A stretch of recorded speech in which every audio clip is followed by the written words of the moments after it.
نماز جو ہے اس کی عادت کیسے ڈالی جائے، اور یہ جو 5 وقت کی نماز ہے، اکثر پیرنٹس جو ہے وہ میرے پاس آتے ہیں اور کہتے ہیں کہ ہمارے بچے جو ہے وہ نماز نہیں پڑھتے،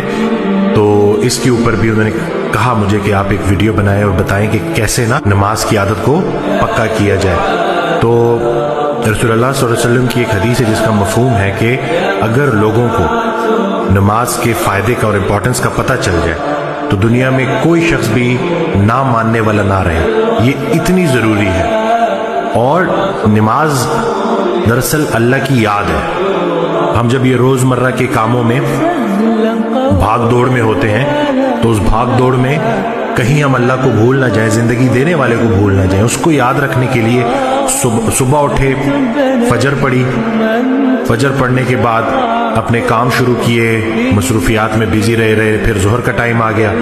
پھر نماز پڑھی، پھر اللہ کو یاد کیا، پھر ظہر سے عصر تک اللہ کو یاد رکھا، پھر جیسی عصر آئی عصر پڑھی،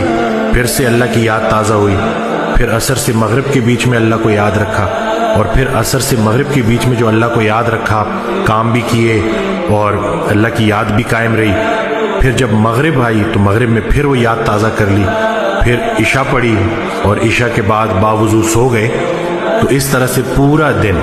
اللہ کی یاد قائم رہی، تو پورا کا پورا دن عبادت میں، رات کو باوضو سو گئے تو نیند عبادت میں۔ حضرت واصف علی واصف رحمۃ اللہ علیہ ایک آڈیو میں بیان فرماتے ہیں کہ آپ کی پوری زندگی میں سے